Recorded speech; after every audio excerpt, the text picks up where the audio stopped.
Warning: this video features one or more ships that are primarily acquired through gambling mechanics. The chance of winning such ships is very low, and there's no guarantee that you will win regardless of how many times you gamble. If you think you might have a problem with gambling addiction, please stop the video and seek help immediately. Greetings everyone, and welcome to a special first episode in my new series, Legacy of the Lockbox. I thought it might be a fun idea to go back and look at all the lockboxes in the game, starting with the very first one and examining the history of it. I've obtained an adequate supply of all the currently extant boxes so I can copy them to Tribble and we can have a look. I'll be opening 200 of each and going over all the contents.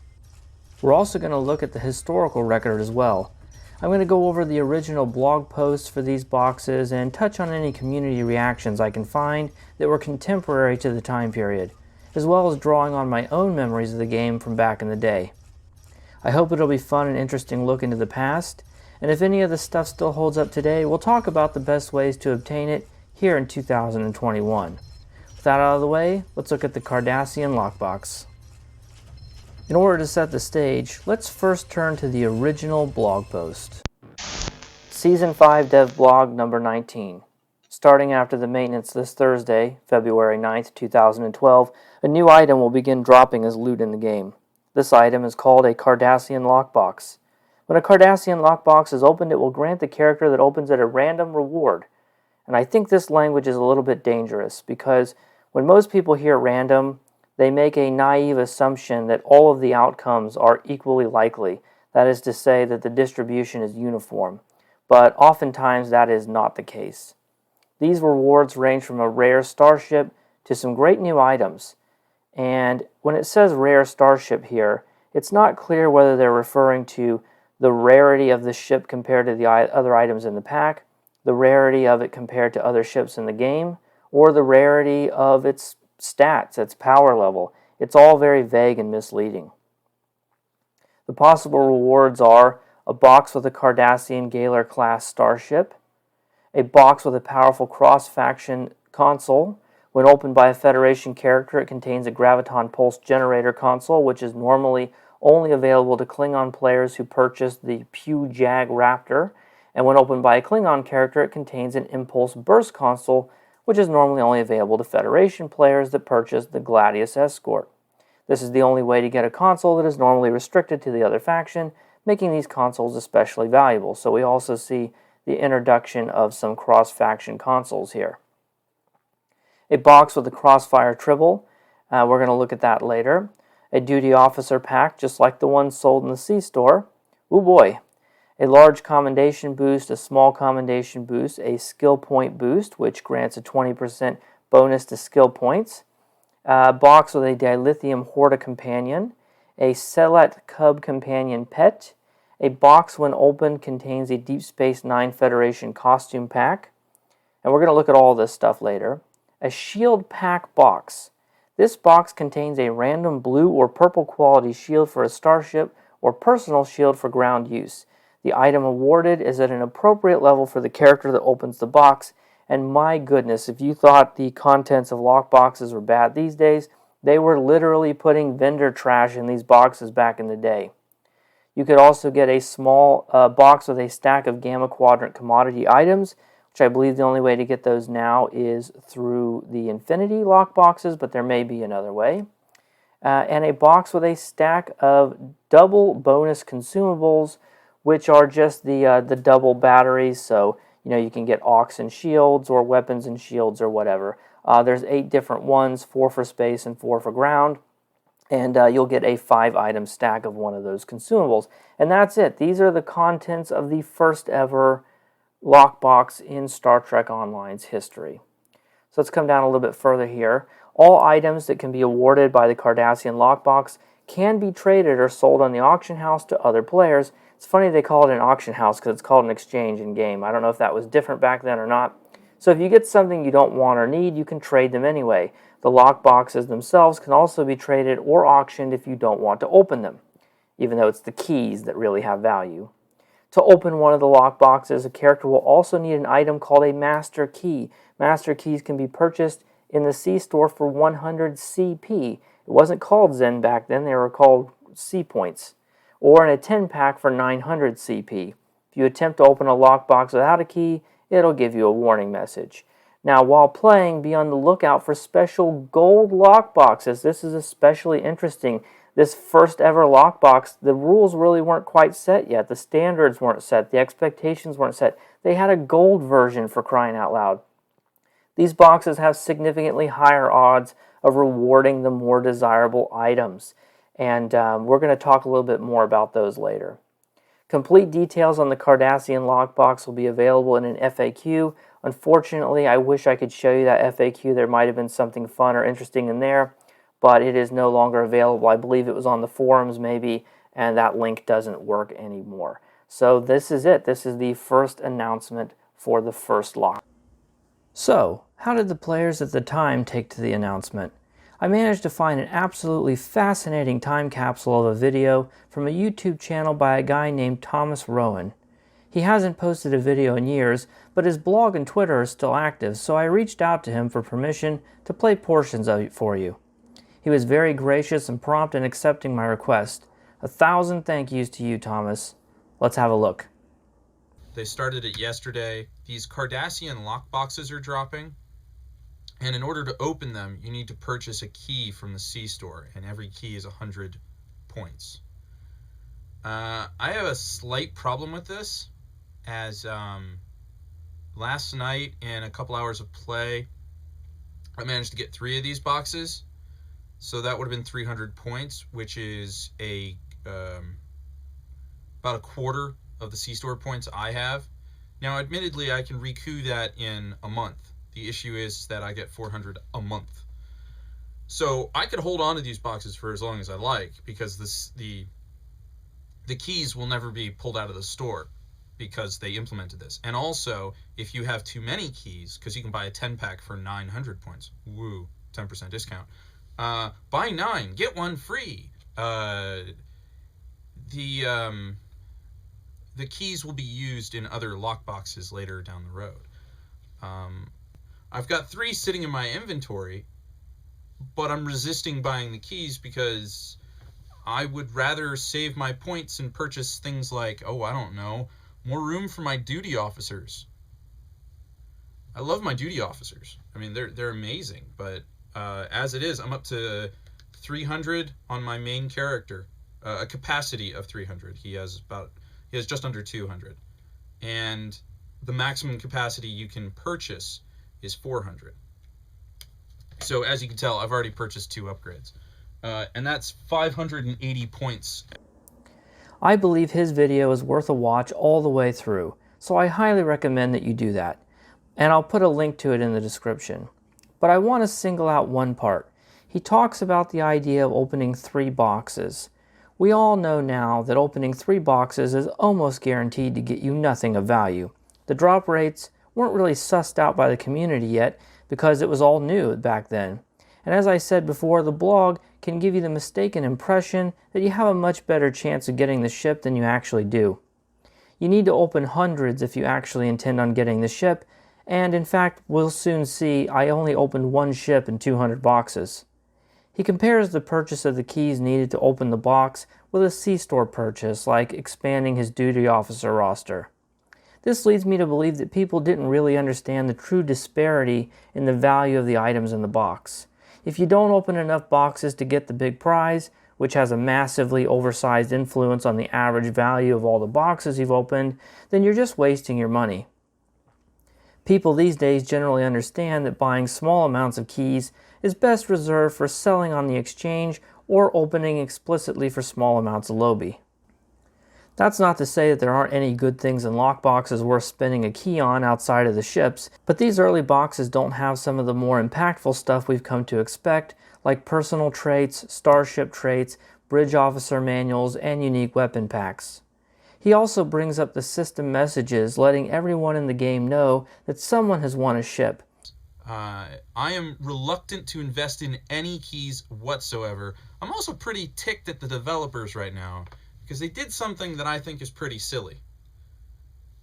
Every time someone opens a lockbox and gets the rarest item in there, the Cardassian Galor ship, You've seen it in Deep Space Nine. It debuted in The Next Generation. Every time someone gets one, it makes a global announcement. And that gets irritating as hell when there are thousands of people playing the game at once opening these boxes. Which indicates that people were savvy back then to the manipulative practices in place trying to nudge people towards spending. This is actually refreshing when you consider that the famous Let's Go Whaling video came out years after this, and Cryptic was employing some of those tactics as far back as 2012. You can see how, with constant spam of these messages about people winning ships and the vague blog post, a lot of people were probably tricked into opening a handful of boxes they got while playing the game, all but assuring they were throwing their money in the trash. I also really enjoyed one of the comments left on that video, where the person complains about the dilithium exchange and blames it in part on too many Zen sales, or the equivalent back then. I guess some things just never change. Okay, let's open some boxes. I copied over 200 boxes to Tribble along with some keys. Don't have a heart attack, it's all Monopoly money over there. I only got one ship, and that was near the very end. I was worried I'd have to copy more boxes over and that I wouldn't get it in the first 200. The box was changed in September of that same year, and so some of the items were removed. So the selection I received is not accurate to what a person would have gotten back then, but there's nothing I can do about that. I received one Cardassian Galor cruiser, 35 shield equipment packs, which are basically just vendor trash, 20 Gamma Quadrant Elite Duty Officers, we'll talk more about them later, 51 Gamma Quadrant Duty Officer mini packs, which as far as I can tell do not contain any unique doffs like the Elite ones do, or at least not with any unique abilities, 22 EXP bonus pools worth 25,000 experience, 10 CXP bonus pools worth 10,000 CXP, 11 CXP bonus pools worth 2,000 CXP, 44 standard duty officer mini packs, and 6 console packs. What about the stuff that was removed? It's been scattered to the four corners of the game. This is going to be a common theme with some of these lockboxes. Some of it is in the Phoenix rewards, and some of it's in the Lobby store now. The Dilithium Horta Companion and Crossfire Tribble are Phoenix rewards, and the Cub Companion, DS9 uniforms, and combination batteries are now in the Lobby store. The Duty Officer consumable items are available through the Infinity Box. Thanks to Gouty Man, I learned that the golden versions of the box were phased out and coded to be changed into regular boxes. Any that still exist can't be moved, or they'll get updated and changed into regular boxes, so that's a version that we're never going to get to see. I guess it's just lost to time. Let's examine the actual contents and see what we're working with here. We'll start off with the grand prize, the Cardassian Galor Cruiser. Let's imagine you're a player in 2012 and you want to know more about this ship. Well, the devs have you covered with another blog post. Season 5 Dev Blog number 20, Cardassian Galor Class Cruiser. One of the rewards available from the Cardassian lockbox is the Cardassian Galor Class Cruiser. This starship offers a unique flavor of play to cruiser combat for both Federation and Klingon factions. If you want to know why Romulans aren't mentioned, it's because they didn't exist yet. Let's come down here a little bit farther. The broken alliance between the Cardassians and the Dominion was one of the pivotal conflicts of the Dominion War. Faced with the loss of valuable ally and continued pressure from the Allied forces of the Alpha Quadrant, the founders were forced to retreat to a hostile Cardassia Prime, where Damar led a popular revolt that sapped away Dominion soldiers and resources. This rebellion opened the door for the Dominion's ultimate defeat. Recently unclassified documents reveal that during the rebellion, Damar arranged for a small surplus of Cardassian Galor-class warships to be given to both Federation and Klingon Empire to aid in their efforts in fighting the Jem'Hadar. So they do have some lore-related reasons for why, it's not just in the C-store and why there aren't just an infinite number available and you have to gamble for them. I'm not saying it justifies it, but they do have some kind of a logic to this. The Galor is a cruiser, but smaller than many other vessels of its type. Its hull is not quite as strong as other cruisers of its class, but its smaller size makes it fast and maneuverable. So we're getting a little bit of info about how the stats are going to be. It also has some of the best shields of any cruiser, which is true. It has a great shield modifier. The Galor class employs spiral wave disruptor arrays This is probably the biggest and most important thing to come out of this ship even to this day. This technology differs from standard disruptors by utilizing phaser technology as well. As such, it has the best properties of both energy types. Spiral wave disruptors have a chance to reduce the target's damage resistance to a damage to target subsystems. They're also more accurate and deliver more damage than standard disruptors. And they scale with your level, and they can be equipped on any ship, and it comes with 4 of them.